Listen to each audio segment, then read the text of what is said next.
الحمد لله رب العالمين والصلاة والسلام على سيد المرسلين أما بعد فأعوذ بالله من الشيطان الرجيم بسم اللہ الرحمن الرحیم۔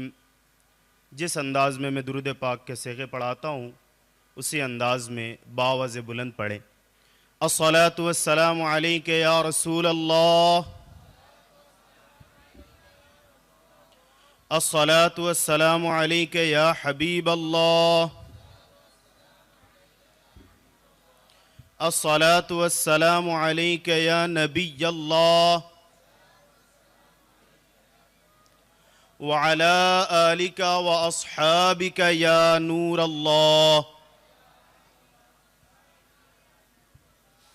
حضور نبی رحمت شفیع امت صلی اللہ تعالی علیہ وآلہ وسلم کا بڑا ہی پیارا فرمان ہے۔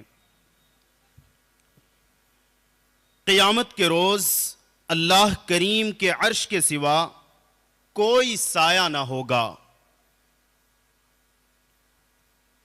تین شخص اللہ پاک کے عرش کے سائے میں ہوں گے۔ نمبر 1، وہ شخص جو میرے امتی کی پریشانی دور کرے۔ نمبر 2، میری سنت کو زندہ کرنے والا۔ نمبر 3، مجھ پر کثرت سے درود پاک پڑھنے والا۔ صلو علی الحبیب صلی اللہ تعالی علی محمد صلی اللہ تعالی علیہ وآلہ وسلم۔ پیارے اور محترم اسلامی بھائیوں، الحمدللہ عز وجل دعوت اسلامی کا ایک دن کا سنت و برا اجتماع رائے پور شہر میں، الحمدللہ اس اجتماع پاک میں ہمیں حاضری کی سعادت ملی۔ صبح سے کچھ نہ کچھ سیکھنے سکھانے کا سلسلہ جاری ہے۔ مختلف موضوعات پر ہم نے بیانات سنے۔ الحمدللہ ابھی ایک ایسے ٹاپک پر ہم بیان سننے جا رہے ہیں، وہ موضوع ہے عبادت کا ذوق کیسے حاصل ہو۔ کبھی کبھی دل میں ایک سوال پیدا ہوتا ہے کہ عبادت کرنا تو چاہتا ہوں، مگر وہ شوق، وہ جذبہ، وہ ذوق پیدا نہیں ہوتا۔ اگر پیدا ہو جائے تو برقرار نہیں رہتا، کنٹینیو نہیں کر پاتے، ٹوٹ جاتا ہے۔ آج کے بیان میں انشاءاللہ کیا کرنے سے عبادت کا ذوق حاصل ہوگا، اور وہ کون سا عمل ہے جسے کرنے سے عبادت کا یہ ذوق باقی رہے گا، یہ سیکھیں گے انشاءاللہ۔ ایک بڑا ہی پیارا واقعہ سنتے ہیں، بڑی پیاری حکایت ہے۔ سلسلہ عالیہ قادریہ رضویہ کے عظیم بزرگ حضرت سیدنا معروف کرخی رحمت اللہ علیہ، آپ کے پاس ایک شخص آیا اور عرض کی، میں نے رات میں ایک خواب دیکھا۔ آپ نے فرمایا، تم نے کیا دیکھا؟ وہ کہتا ہے، میرے گھر والوں کو مچھلی کھانے کی خواہش ہوئی، میں بازار گیا اور مچھلی خرید کر ایک مزدور بچے کو ساتھ لے لیا کہ وہ مچھلی اٹھا کر ساتھ لے چلے۔ چنانچہ وہ بچہ میرے ساتھ چل پڑا۔ راستے میں جب اس نے ظہر کی اذان سنی تو اس نے مجھ سے کہا، اے محترم، کیا آپ نماز نہیں پڑھیں گے؟ گویا اس نے اچانک مجھے غفلت سے بیدار کر دیا ہو۔ میں نے کہا، ہاں ہاں کیوں نہیں، ضرور پڑھیں گے۔ اس نے مچھلی والا برتن مسجد کے دروازے پر رکھا اور مسجد میں داخل ہو گیا۔ میں نے اسے اپنے دل میں کہا، اس بچے نے برتن کو نماز پر قربان کر دیا تو کیا میں مچھلی قربان نہیں کر سکتا؟ وہ نماز پڑھتا رہا یہاں تک کہ اقامت کہی گئی اور ہم نے جماعت کے ساتھ نماز پڑھی۔ جب باہر نکلے تو دیکھا کہ برتن اپنی جگہ موجود تھا. میں نے گھر آ کر یہ واقعہ گھر والوں کو سنایا تو وہ کہنے لگے اس بچے کو ہمارے ساتھ مچھلی کھانے کی دعوت دو. جب میں نے اسے دعوت دی اس نے کہا میں روزے سے ہوں. میں نے اسے کہا پھر تم ہمارے یہاں روزے افطاری کر لو. اس نے کہا مجھے آپ کی دعوت قبول ہے, آپ مجھے مسجد کا راستہ دکھا دیجئے. میں نے اسے راستہ دکھایا تو وہ مسجد جا کر بیٹھ گیا.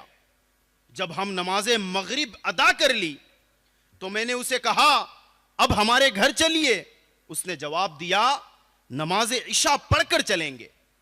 نماز عشاء پڑھنے کے بعد میں اس کو اپنے گھر لے آیا جس میں 3 کمرے تھے. ایک کمرے میں ایک کمرہ میرا اور میری بیوی کا تھا.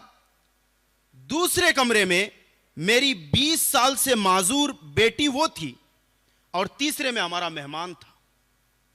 رات کے آخری حصے میں اچانک کسی نے دروازہ کھٹکھٹایا.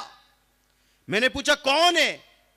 تو آواز آئی میں آپ کی فلاں بیٹی ہوں. میں نے کہا وہ 20 سال سے معذور ہے, گھر میں پڑا ہوا گوشت کا ایک ٹکڑا ہے, وہ کیسے صحیح ہو کر چل سکتی ہے؟ یہ سن کر وہ کہنے لگی میں آپ کی وہی بیٹی ہوں, آپ دروازہ تو کھولے. جب میں نے دروازہ کھول کر دیکھا تو بالکل صحیح کھڑی تھی. ہم نے اسے پوچھا ہمیں بتاؤ کہ تم کیسے شفایاب ہوئی؟ تو اس نے بتایا میں نے آپ کو اس مہمان کا بھلائی کے ساتھ ذکر کرتے ہوئے سنا تو میرے دل میں خیال آیا کہ یہ بات اللہ پاک کی طرف سے, میرے دل میں یہ خیال آیا کہ اللہ پاک کی بارگاہ میں اس کی وسیلہ پیش کر میں اپنی تکلیف دور کرنے کی دعا کروں گی. میں نے عرض کیا اللہ تیری بارگاہ میں ہمارے اس مہمان کی عظمت کا صدقہ میری تکلیف دور فرما اور مجھے عافیت عطا فرما. یہ دعا کرتے ہی میں سیدھی کھڑی ہو گئی جیسا کہ آپ مجھے دیکھ رہے ہیں. یہ بات سن کر میں نے اپنے مہمان کی طرف گیا تو وہ گھر میں نہیں تھا. دروازے کی طرف گیا تو دروازہ بند پایا. یہ سننے کے بعد حضرت سیدنا معروف کرخی رحمت اللہ علیہ انہیں ارشاد فرمایا ہاں واقعی اولیاء کرام علیہم الرحمن میں چھوٹے بڑے سبھی ہوتے ہیں. عبادت میں گزرے میری زندگانی کرم ہو یا خدا یا الہی. میرے پیارے اور محترم اسلامی بھائیوں, بیان کردہ حکایت سے جہاں معلوم ہوا کہ نیک لوگوں کے وسیلے سے مانگی جانے والی دعائیں قبول ہوتی ہے, وہاں ساتھ میں یہ بھی معلوم ہوا اس بچے کا ذوق عبادت, اس کے شوق عبادت, ذوق نماز, شوق عبادت, یہ بھی معلوم ہوا کہ اس نے کام کاج چھوڑنا اس بات کو ترجیح دی کہ نماز وہ ادا کرے. کام ایک طرف, نماز ایک طرف. اور صرف وہ خود نماز ادا نہیں کیا بلکہ ساتھ میں اس بندے کو اس نے نماز کی دعوت بھی پیش کی. افسوس صد افسوس, جیسے جیسے ہم زمانہ رسالت سے دور ہوتے جا رہے ہیں نمازوں کے معاملے میں ہماری سستیاں مسلسل بڑھتی جا رہی ہے. آج ہمارے کانوں میں اذان کی آواز آتی ہے مگر ہم اپنے کام کاج میں مصروفیات یا سستی کی وجہ سے نماز قضا کر ڈالتے ہیں. جبکہ گناہ کرنے کے لیے اگر ہم سستی میں ہو تو چستی پیدا ہو جاتی ہے ہمارے اندر. گناہ کی بات آئے ہمارے اندر چستی آ جاتی ہے. بعض لوگ تو ایسے بھی ہیں جن کی کبھی کبھار اگر ایک آدھ دو نماز رہ جائے تو وہ مہینوں تک نماز ادا نہیں کرتے کہ اب شروع کر دوں گا. کبھی کوئی بھلا آدمی انہیں اگر سمجھائے بھی, انہیں نیکی کی دعوت دے, ان پر انفرادی کوشش کرے کہ بھائی نماز چھوڑنا سخت گناہ ہے, پھر وہ بندہ نیتیں کرتا ہے, اس انداز میں جواب دیتا ہے جی جمعہ کے دن سے نماز شروع کر دوں گا, رمضان سے نماز شروع کر دوں گا, اگلے مہینے سے نماز شروع کر دوں گا. معاذ اللہ رب العالمین, ایک تو یہ نماز چھوڑتا ہے اور ساتھ ساتھ یہ گواہ بھی سامنے والے کو بناتا ہے، اپنے اس گناہ کا اقرار بھی کر رہا ہے کہ میں آئندہ فلاں جمعہ تک، فلاں مہینے تک، میں رمضان تک نماز اسی طرح مسلسل چھوڑتا رہوں گا۔ یہ کتنی بری بات ہے۔ اے میرے پیارے اور محترم اسلامی بھائیوں، آج گھروں میں اتفاق نہیں ہے، گھروں کے ماحول ٹھیک نہیں ہے، گھر میں لڑائی ہے، جھگڑے ہیں، ناچاکیاں ہے، نا اتفاقی ہے، بے برکتی ہے، والدین کی نافرمانیاں ہو رہی ہے، گھروں کے ماحول صحیح نہیں ہے، گھروں کے معاملات صحیح نہیں ہے، ہم پریشان حال ہے۔ اے میرے پیارے اور محترم اسلامی بھائیوں، غور تو کیجئے، آخر ایسا کیوں ہے؟ میرے گھر میں برکت کیوں نہیں ہے؟ میرے گھر میں پریشانیاں ختم کیوں نہیں ہوتی؟ میرے گھر سے تکلیف کیوں دور نہیں ہوتی؟ میں پریشانی سے باہر کیوں نہیں نکلتا؟ آخر وجہ کیا ہے؟ اے میرے پیارے محترم اسلامی بھائیوں، شاید اس کی وجہ یہ ہے کہ آج ہم نے اللہ پاک اور اس کے رسول کریم صلی اللہ علیہ وسلم کے فرامین پر عمل کرنا ہم نے چھوڑ دیا۔ شاید یہی وجہ ہے کہ ہم نے اللہ اور اس کے رسول کے فرامین پر عمل کرنا چھوڑ دیا، دن اور رات اس کی نافرمانی والے کاموں میں لگے ہوئے ہیں، نافرمانیوں میں مشغول ہے، نافرمانیوں پر نافرمانیاں کیے جا رہے ہیں، اور نئے دن نئی پریشانیوں کا سامنا کر رہے ہیں۔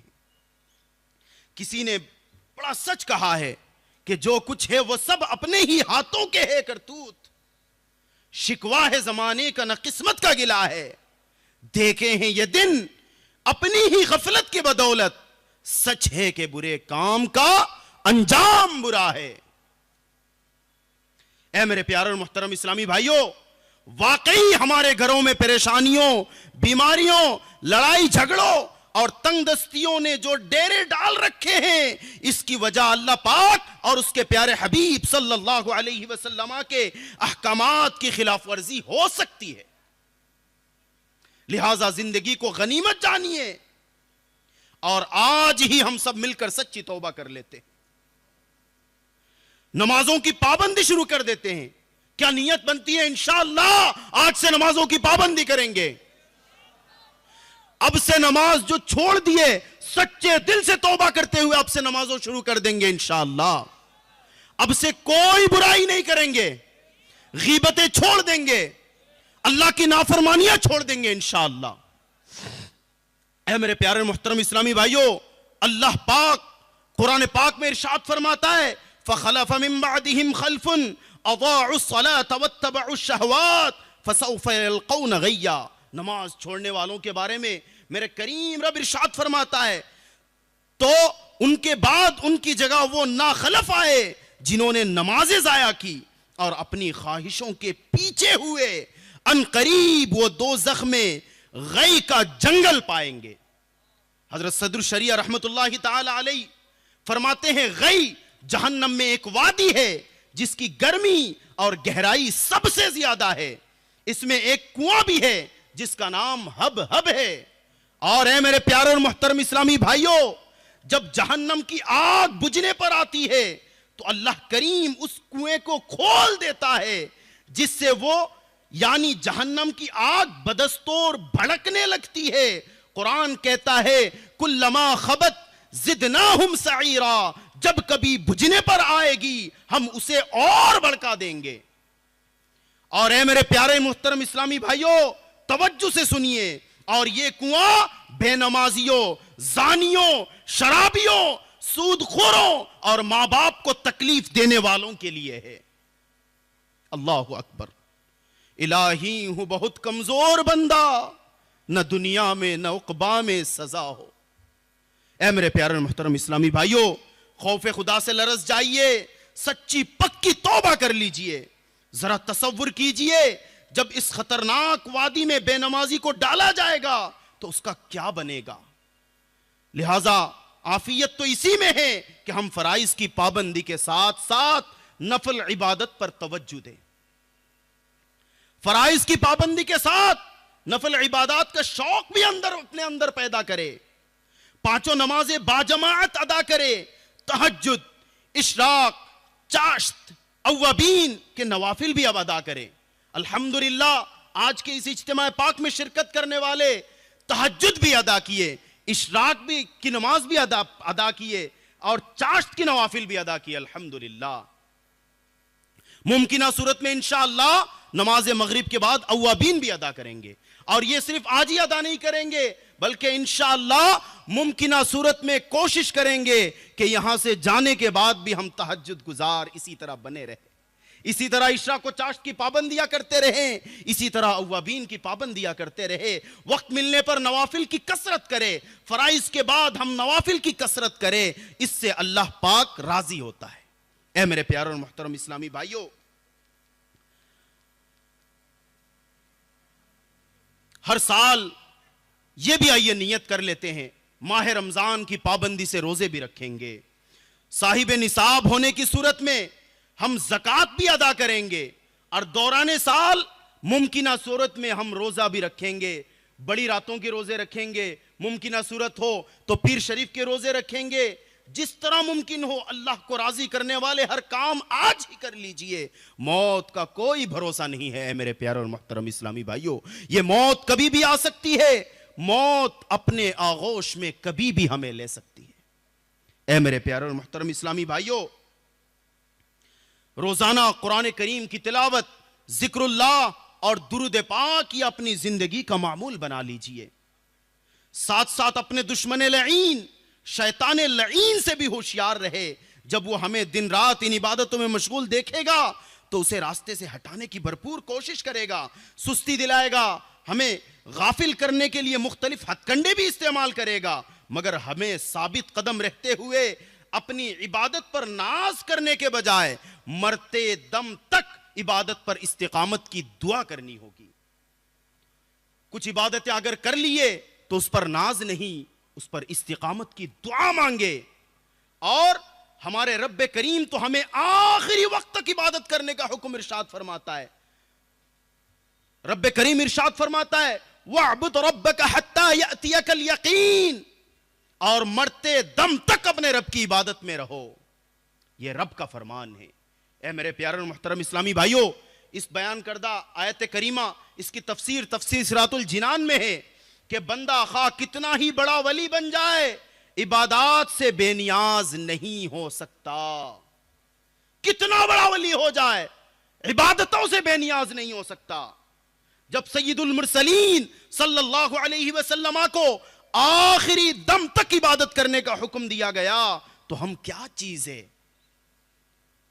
اس سے ان لوگوں کو نصیحت حاصل کرنی چاہیے جو اپنے آپ کو بڑے بلند مقام اور بلند مرتبے پر فائز سمجھ کر عبادتیں کرنا چھوڑ دیتے ہیں, سستیاں کرتے ہیں. انہیں غور کرنا چاہیے کہ کہیں وہ شیطان کے خفیہ اور خطرناک وار کا شکار تو نہیں ہو گئے, کیونکہ شیطان نے ایسے وار کے ذریعے بڑے بڑے مشائخ کو گمراہ کیا ہے, اور اسی وار کے ذریعے ان ولیوں کے سردار, اس نے ولیوں کے سردار حضور غوث پاک شیخ عبد القادر جیلانی رحمت اللہ علیہ کو بھی بہکانے کی کوشش کیا تھا. شیطان کا وار بڑا خطرناک ہے, بندہ تھوڑی عبادت کر لیتا ہے تو اسے بہکانے کی کوششیں کرتا ہے. غوث پاک کو بھی اس نے بہکانے کی کوشش کی. حضرت شیخ ابو نصر موسیٰ بن شیخ عبد القادر جیلانی رحمت اللہ علیہ فرماتے ہیں کہ میرے والد نے ارشاد فرمایا, میں ایک سفر میں صحرا کی طرف نکلا, چند دن وہاں ٹھہرا, مگر مجھے پانی نہیں ملتا تھا. جب مجھے پیاس کی سختی محسوس ہوئی تو ایک بادل نے مجھ پر سایہ کیا, اس میں سے مجھ پر بارش کے مشابہ ایک چیز گری, میں اس سے سیراب ہو گیا. پھر میں نے ایک نور دیکھا جس سے آسمان کا کنارہ روشن ہو گیا.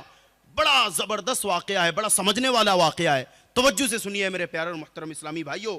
میرے غوث پاک فرماتے ہیں جسے آسمان کا کنارہ روشن ہو گیا اور ایک شکل ظاہر ہوئی جس سے میں نے ایک آواز سنی, اے عبد القادر میں تیرا رب ہوں اور میں نے تم پر حرام چیزیں حلال کر دی ہیں. غوث پاک فرماتے ہیں میں نے اعوذ باللہ من الشیطان الرجیم پڑھ کر کہا, اے شیطان لعین دور ہو جا, تو روشن کنارے اندھیرے, وہ اندھیرے میں بدل گیا, وہ شکل دھواں بن گئی. اور پھر اس نے مجھ سے کہا, اے عبد القادر تم مجھ سے اپنے علم اور اپنے رب کے حکم کے ذریعے نجات پا گئے. تو میں نے اسے 70 مشائخ کو گمراہ کر دیا تھا. میں نے کہا یہ صرف میرے رب کا فضل و احسان ہے. شیخ ابو نصر موسیٰ رحمۃ اللہ علیہ فرماتے ہیں کہ آپ سے پوچھا گیا آپ نے کس طرح جانا کہ وہ شیطان ہے. غوث پاک سے جو پوچھا گیا کہ آپ نے کیسے سمجھا کہ وہ شیطان ہے, میرے غوث پاک فرماتے ہیں کہ اس کی اس بات سے کہ بے شک میں نے تیرے لیے حرام چیزوں کو حلال کر دیا. شاہ نفس امارہ مغلوب ہو اب, ہو شیطان کا دور شرغوں سے اعظم. اے میرے پیارے اور محترم اسلامی بھائیوں, دیکھا آپ نے کہ شیطان کس طرح اللہ کے نیک بندوں کو گمراہ کرنے کی کوشش کرتا ہے, کس طرح وہ گمراہ کرنے کی کوشش کرتا ہے. مگر ہمارا کیا بنے گا؟ ایک ہم تو عبادت کرتے ہی نہیں, اور کوئی نیک عمل کر تو لے تو اس پر پھولے نہیں سماتے. کوئی نیکیاں کر بھی لے تو اترانے لگتے. جب تک 4 آدمیوں کے سامنے اپنی نیک نامی کا اظہار نہ کر لے تو چین نہیں آتا. اپنے آپ کو دوسروں سے بڑے تصور کرنے لگتے. تھوڑی نیکیاں کر لیے تو اب دوسروں سے اپنے آپ کو بڑا سمجھنے لگ گئے. اور اے میرے پیارے اسلامی بھائیوں, یاد رکھیے شیطان نے ہزاروں سال عبادت کی, معلم الملکوت یعنی فرشتوں کا ٹیچر بھی رہا, مگر صرف تکبر اور حکم الہی کی نافرمانی کی وجہ سے اس کی برسوں کی عبادتیں بیکار اور ہزاروں سال کی ریاضتیں پامال ہو گئی. ذلت اور رسوائی اس کا مقدر بنی, ہمیشہ ہمیشہ کے لیے لعنت کا طوق اس کے گلے میں پڑ گیا. وہ ایمان سے ہاتھ دھو کر ہمیشہ کے لیے عذاب نار کا مستحق ہو گیا. ہم تو نہ جانے دن میں کتنی مرتبہ اپنے رب کی نافرمانیاں کرتے ہیں. دن بھر گناہوں کا سلسلہ ہمارا جاری رہتا ہے. کیسی کیسی برائیاں ہم کرتے ہیں. نفل عبادت تو کیا, فرض کے معاملے بھی سستیاں ہوتی ہیں ہمارے یہاں. کبھی کبھی تو فرض بھی ادا نہیں کرتے, 5 نمازوں کی پابندیاں, کبھی کبھی یہ بھی معاملات ہو جاتے ہیں. حالانکہ ہماری تو پیدائش کا مقصد ہی رب کریم کی عبادت کرنا ہے. جیسا کہ پارہ 27 سورۃ الذاریات میں اللہ پاک ارشاد فرماتا ہے, وَمَا خَلَقْتُ الْجِنَّ وَالْإِنسَ إِلَّا لِيَعْبُدُونَ, اور میں نے جن اور آدمی اتنے ہی یعنی اسی کے لیے بنائے کہ وہ میری بندگی کرے. اسی طرح سورۃ الملک آیت نمبر 2 میں اللہ پاک ارشاد فرماتا ہے, الذی خلق الموت والحیات لیبلوکم ایکم احسن عملا, اور وہ جس نے موت اور زندگی پیدا کی کہ تمہاری جانچ ہو تم میں سے کس کا کام زیادہ اچھا ہے. پیارے پیارے محترم اسلامی بھائیوں, بیان کردہ دونوں آیت مبارکہ میں تخلیق انسانی کے اصل مقصد کو بیان کیا گیا. انسان کو کیوں پیدا کیا گیا, یہ اصل مقصد بیان کیا گیا. اور اس مقصد میں کامیابی کے لیے انسان کو اس دنیا میں بہت مختصر سے مدت کے لیے بھیجا گیا ہے.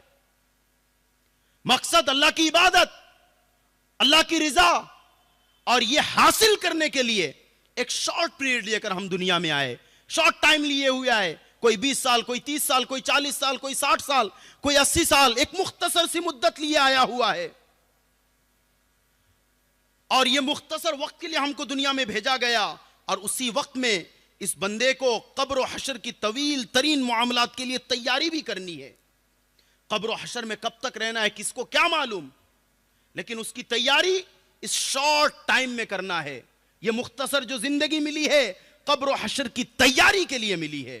اے میرے پیارے اور محترم اسلامی بھائیوں, لہٰذا اس وقت کو غنیمت جانتے ہوئے قبر و حشر کی تیاری میں مشغول ہو جائے, اور زندگی کا کوئی بھی لمحہ, کوئی بھی مومنٹ فضولیات میں برباد کرنے کے بجائے عبادت و ریاضت, قرآن پاک کی تلاوت, ذکر درود کی کثرت, نیکی کی دعوت میں گزارنے کی کوشش کیجئے. کیونکہ ہمیں معلوم نہیں کہ آئندہ لمحے ہم زندہ رہیں گے بھی یا موت ہمیشہ ہمیشہ کے لیے ہمیں گہری نیند میں سلا دے گی. کیا پتا کون کب اس کا آخری وقت آ جائے, کون کب مر جائے, کیا پتا. اسی لیے جو وقت ملا اللہ کو راضی کرنے میں ہم اس وقت کو صرف کر دیں. جو وقت ملا یہ ہمارے لیے غنیمت ہے, یہ اللہ کو راضی کرنے میں استعمال کیجئے. میرے پیارے اور محترم اسلامی بھائیوں, آئیے غفلت سے بیدار ہونے کے لیے آپ کیا اور میرے پیارے آقا مدینے والے مصطفیٰ صلی اللہ تعالی علیہ وآلہ وسلم کا بڑا ہی ایک پیارا فرمان سنتے ہیں جو ہمیں غفلت کی نیند سے بیدار کر دے گی. آئیے وہ فرمان کیا ہے؟ میرے آقا ارشاد فرماتے ہیں، اپنی امت کو نصیحت کرتے ہوئے فرماتے ہیں، اغتنم خمسا قبل خمس، 5 چیزوں کو 5 چیزوں سے پہلے غنیمت جانو. 5 چیزوں کو 5 چیزوں سے پہلے غنیمت جانو. میرے نبی فرماتے ہیں، نمبر 1، شبابک قبل حرمک، بڑھاپے سے پہلے جوانی کو. اے میرے نوجوانوں، یہ جوانی بہت دن تک نہیں رہنے والی. اس جوانی کو بڑھاپے سے پہلے غنیمت سمجھیے، ورنہ بڑھاپا بڑا ہی خطرناک معاملہ ہے. میرے نبی فرماتے ہیں، وَصِحَّةَ قَبْلَ سَقَمِكَ، صحت کو بیماری سے پہلے غنیمت جانو. آج ہم طاقت ہے ہمارے اندر، آج ہم بیمار نہیں ہیں، آج ہم صحیح ہیں. اس صحت کو بیمار ہونے سے پہلے غنیمت جان لے، اور نہ بیماری میں، نہ زندگی میں لذت، نہ عبادتوں میں لذت رہ جاتی ہے. بیماری میں بندہ پریشان رہتا ہے. اسی لیے یہ صحت، بیماری سے پہلے اسے غنیمت جانیے. اور میرے نبی نمبر 3 فرماتے ہیں، وَغِنَاكَ قَبْلَ فَقْرِكَ، مالداری کو تنگ دستی سے پہلے غنیمت جانو. جب تک مالدار ہے تب تک اللہ کی راہ میں خرچ کر سکتے ہیں. اس مال کو جس کو اللہ نے دیا اسے صحیح جگہ استعمال کر سکتے ہیں. اس سے پہلے کہ ہم فقیر ہو جائے تب چاہتے ہوئے بھی راہ خدا میں خرچ نہیں کر سکتے. نمبر 4، وَفَرَاغَكَ قَبْلَ شُغْلِكَ، فرصت کو مشغولیت سے پہلے غنیمت جانو. آج ہم فرصت میں ہیں، آج ہم مصروف نہیں ہیں. مصروفیت سے پہلے آج ہم فارغ ہیں. یہ فرصت ہمارے لیے غنیمت ہے، اس کا فائدہ اٹھائے. اللہ کی عبادتوں میں یہ وقت بتائے، ذکر اللہ میں یہ وقت بتائے، درود پاک میں یہ وقت بتائے، دعوت اسلامی کے قافلوں میں اپنا وقت دے کر یہ وقت بتائے، اس طرح اجتماعات میں شرکت کر کے یہ وقت بتائے. خالی وقت ہے ہم دینی بیانات سن لے، کوئی دینی کتاب پڑھ لے.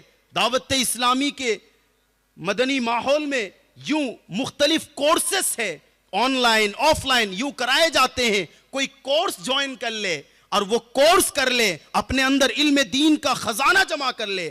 اس کام میں اس فرصت کو یوز کر لے، اس سے پہلے کہ میں مصروف ہو جاؤں اور پھر وقت نہ نکال پاؤں.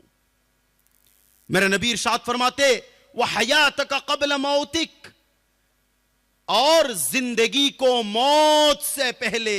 اے میرے پیارے اور محترم اسلامی بھائیوں، بڑا ہی جھنجھوڑنے والا فرمان ہے. وَحَيَاتَكَ قَبْلَ مَوْتِكَ، موت سے پہلے زندگی کو غنیمت جانو. موت آ جائے تو بندہ کچھ نہیں کر سکتا، نیکیوں کا دروازہ بند، چاہتے ہوئے بھی نیکیاں نہیں کر سکتا. یہ زندگی جب تک ہے تب تک ہم نیکیاں کر سکتے ہیں، زندگی کے بعد پھر فرصت نہیں، زندگی کے بعد کچھ نہیں کر سکتے. رب کی بارگاہ میں التجا بھی کر لے، اے رب ہمیں دنیا میں بھیج دے، نیکیاں کر کے آئیں گے، فرصت نہیں ملنا، مہلت نہیں ملنا. یہ زندگی جب تک ہے غنیمت جانے اور دعوت اسلامی کے اس مدنی ماحول سے مضبوطی سے منسلک ہو جائے، 12 دینی کام میں اپنا حصہ ملائے، 12 دینی کام کرنے والے بن جائے. اے کاش ہم اس دنیا سے جائے تو لوگ یہ کہے یہ خادم قرآن تھا، یہ 12 دینی کام کرنے والا تھا، یہ قافلوں میں سفر کرنے والا تھا، یہ ہفتہ وار اجتماع میں پابندی سے شرکت کرنے والا تھا، یہ انفرادی کوشش کرنے والا تھا، یہ نیکی کی دعوت دینے والا تھا، یہ برائی سے منع کرنے والا تھا. ہمارے بارے میں ایسا نہ ہو کہ لوگ ہمارے بارے میں برے کمنٹ کرے، لوگ ہمیں اچھائی سے یاد کرے. وہ زندگی حقیقی معنوں میں کامیاب زندگی ہے، اور جب تک یہ زندگی ہے تب تک یہ کام کر سکتے ہیں، مرنے کے بعد چاہتے ہوئے بھی یہ کام نہیں کر سکتے. اے میرے پیارے محترم اسلامی بھائیوں، ہمیں بھی اپنی زندگی کا اصل مقصد کو ذہن نشین رکھتے ہوئے صحت مند جسم کو جوانی اسی طرح فرصت، اسی طرح مالداری، اسی طرح زندگی کو غنیمت سمجھتے ہوئے اسے فائدہ اٹھانا چاہیے. میرے آقا صلی اللہ تعالی علیہ وآلہ وسلم کی زندگی کو ہم دیکھیں تو آپ کی زندگی کس قدر مصروف ترین زندگی تھی.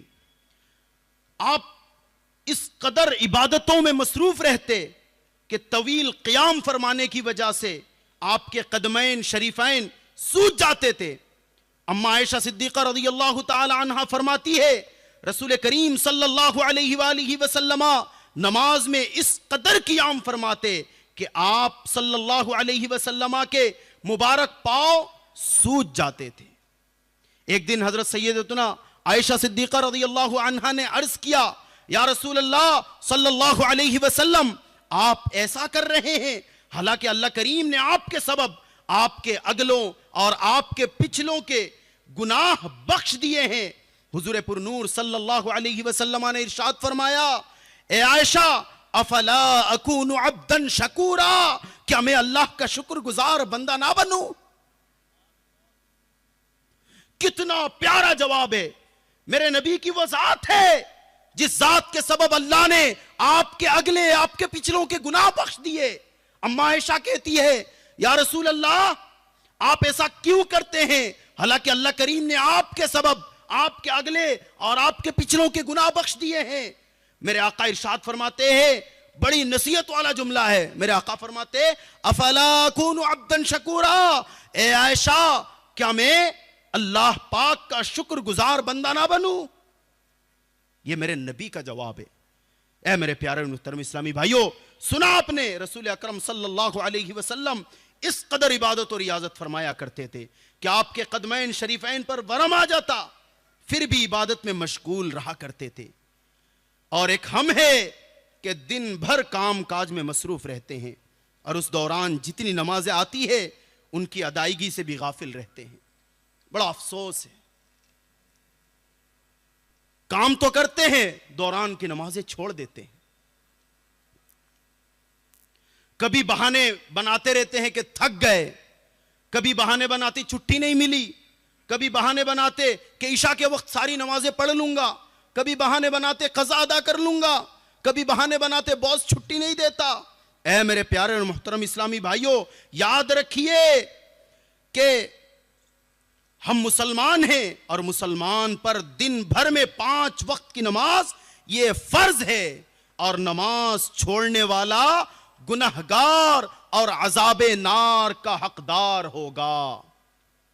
ہمیں تو 5 نمازیں سفر پر ہو یا گھر، سردی ہو یا گرمی، خوشی ہو یا غمی، ہر حال میں ادا کرنے کے ساتھ ہر حال میں ادا کرنے کی کوشش بھی کرتے رہنی چاہیے، اور اس کے ساتھ ساتھ اپنے پیارے آقا صلی اللہ علیہ وسلم کی پیاری پیاری سنتوں پر بھی عمل کرتے رہنی چاہیے. یہ اپنی زندگی انہی پر قربان کر دے، یہ زندگی جینا حقیقی معنوں میں یہی ہو جائے گا. کچھ نہ کچھ عبادت کے معمول میں تو ہم بنانے میں کامیاب ہو جائیں گے. سنتوں کے لیے کوششیں کریں، سنتیں اپنانے کی کوشش کریں، سنتیں پھیلانے کی کوشش کریں. انشاءاللہ سنتوں کی خوشبو سے ہماری زندگی بھی مہک اٹھے گی انشاءاللہ. اے میرے پیارے اور محترم اسلامی بھائیوں، سورۃ الفرقان آیت نمبر 64 میں اللہ پاک یوں بیان فرماتا ہے وَالَّذِينَ يَبِيتُونَ لِرَبِّهِمْ سُجَّدًا وَقِيَامًا. نیک بندوں کی صفت اللہ پاک ارشاد فرماتا ہے، جو نیک بندے ہوتے ہیں، جن کے اندر نیکیوں کا جذبہ ہوتا ہے، جن کے اندر عبادت کا ذوق ہوتا ہے. میں نے بیان کے شروع میں کہا تھا آج کے بیان میں یہ سیکھیں گے عبادت کا ذوق کیسے پیدا ہو. رب کریم ارشاد فرماتا ہے والذین یبیتون لربہم سجدا وقیاما، اور جو رات کاٹتے ہیں اپنے رب کے لیے سجدے اور قیام میں. اس سے عبادتوں میں ذوق اور شوق پیدا ہوتا ہے. راتوں کی تنہائی میں صرف میرا رب جانتا ہو میں سجدوں میں رات گزار دیا، میں رکوع اور سجدہ کرتے ہوئے نوافل ادا کرتے ہوئے رات گزار دیا، اور اس بات کی خبر صرف رب کو ہے اور مجھے ہے.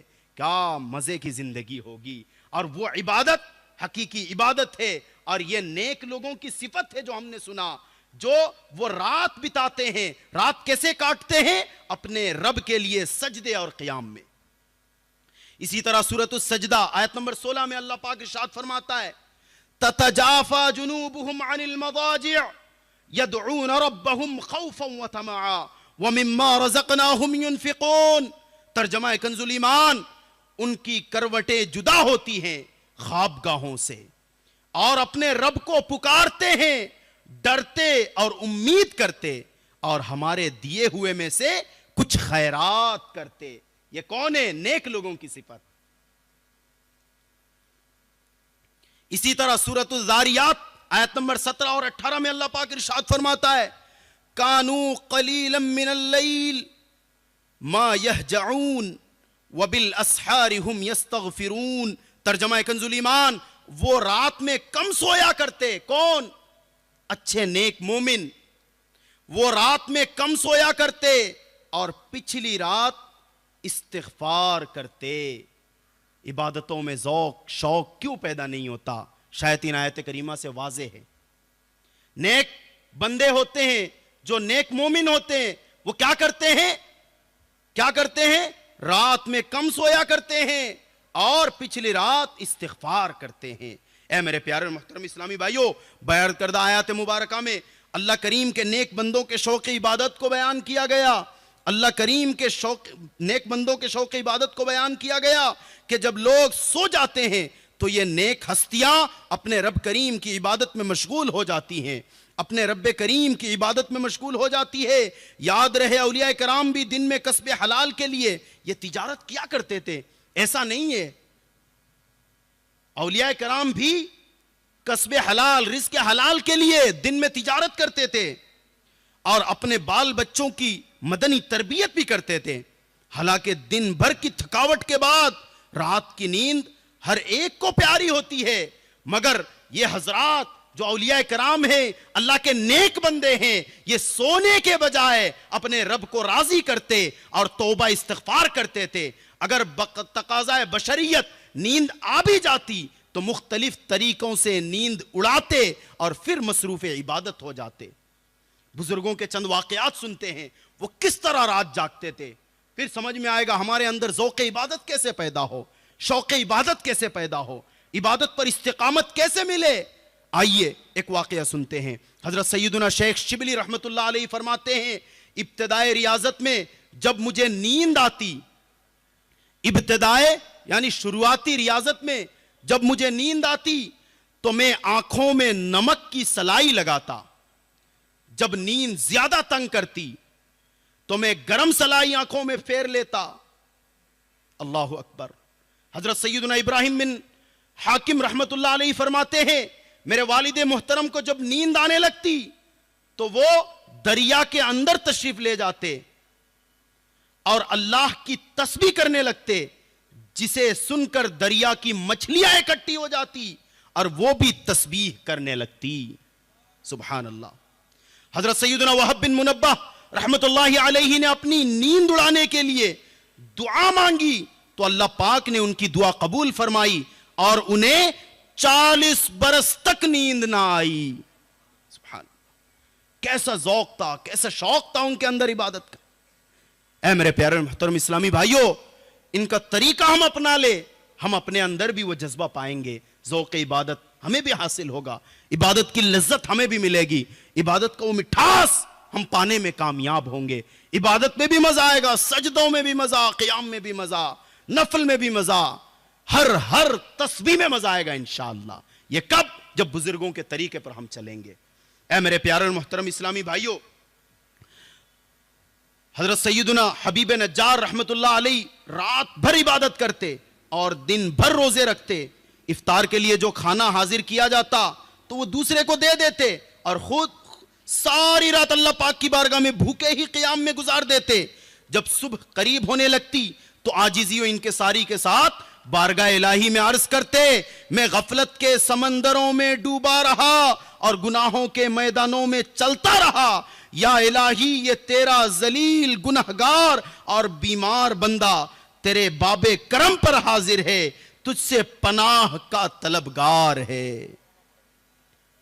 افطار بھی نہ کرتے، وہ بھی کسی کو دے دیتے، پھر بھی رب کی بارگاہ میں گڑ گڑاتے، دعا مانگتے یا اللہ یہ تیرا ذلیل بندہ گنہگار بیمار بندہ ہے، تیرے باب کرم پر حاضر ہے، تجھ سے پناہ مانگتا ہے، تجھ سے پناہ کا طلبگار ہے.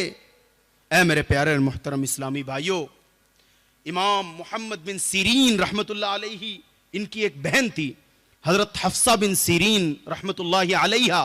وہ بصرہ میں ایک انتہائی عبادت گزار خاتون تھی. آپ ساری رات نماز پڑھتے ہوئے گزارتی، نماز میں آدھا قرآن پاک تلاوت فرماتی. آئے کتنی پیاری بات، نماز میں آدھا قرآن پاک کی تلاوت کر لیتی.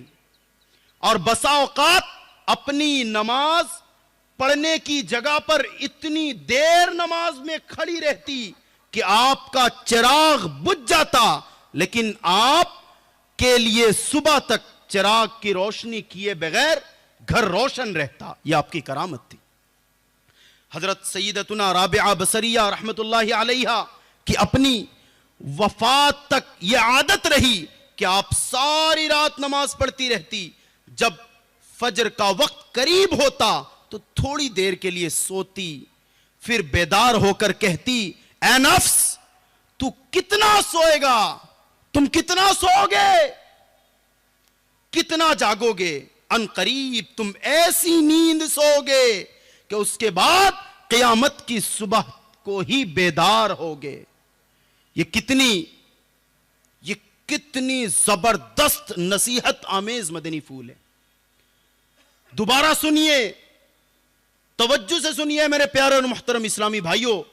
سیدتنا رابعہ بصریہ رحمت اللہ علیہ اپنی وفات تک ان کی عادت یہ رہی، یہ ساری رات نماز پڑھتی رہتی.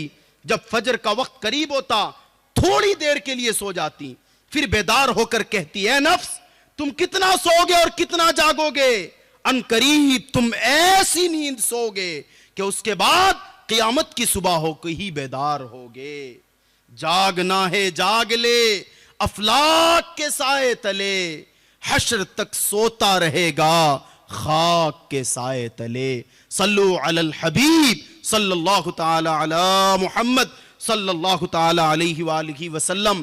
اے میرے پیارے اور محترم اسلامی بھائیوں، اے رائے پور کے اس ایک دن کے سنت و برا اجتماع میں آنے والے عاشقان رسول، ہم نے آج کے بیان میں کیا سنا؟ بزرگوں کے اندر کیسا ذوق تھا، کیسا شوق تھا، اور وہ کون سی بیماری ہے جن کے سبب ہمارے اندر وہ ذوق پیدا نہیں ہوتا. آئیے آج سچے دل سے توبہ کر لیتے ہیں.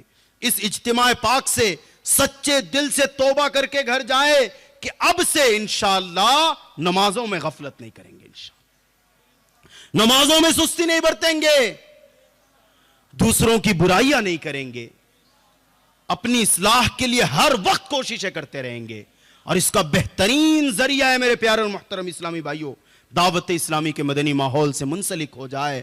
ہر وقت قافلوں میں سفر کرنا، ماہانہ کم از کم 3 دن 27 دن آپ دنیاوی کا کام کرے، رزق حلال کے لیے کوششیں کرے، صرف 3 دن راہ خدا میں سفر کر لے، انشاءاللہ زندگی میں تبدیلی نظر آئے گی. انشاءاللہ اپنی زندگی میں تبدیلی پائیں گے، عبادتوں میں مزہ پائیں گے، عبادتوں کی لذت پائیں گے. قافلوں کو اپنی زندگی کا معمول بنا لیجئے. کیا نیت بنتی ہے؟ انشاءاللہ قافلوں میں سفر کریں گے. اور ایک زبردست دعوت پیش کرتا ہوں. الحمدللہ یہ ماہ رجب ہے اور ماہ شعبان میں ہم داخل ہونے والے، اس کے بعد ماہ رمضان آنے والا. رمضان المبارک میں کیا ہے؟ رمضان المبارک میں الحمدللہ دعوت اسلامی پورے ماہ اعتکاف کراتی ہے. اس میں کیا ہوتا ہے؟ اسلامی بھائیوں کی تربیت ہوتی ہے. اسلامی بھائی اپنی زندگی بدل کر، کتنے ایسے اسلامی بھائی ہیں جو آنے سے پہلے کچھ اور تھا، 1 ماہ کا اعتکاف کیا تو مبلغ بن کے نکلا. اس سے پہلے درس میں بیٹھتا بھی نہ تھا، 1 ماہ کے اعتکاف کی برکت سے وہ درس دینے والا بن گیا، زبردست مبلغ بن گیا. اپنی زندگی میں مدنی بہار چاہتے ہیں تو اے میرے پیارے اور محترم اسلامی بھائیوں، اس اعتکاف میں ضرور شرکت کیجئے، ذمہ داران سے رابطہ کیجئے اور آج ہی یہ اپنا فائنل کر لیجئے کہ اس سال 1 ماہ کا ہم مکمل اعتکاف کریں گے انشاءاللہ. صلو علی الحبیب صلی اللہ علی محمد صلی اللہ تعالی علیہ وآلہ وسلم.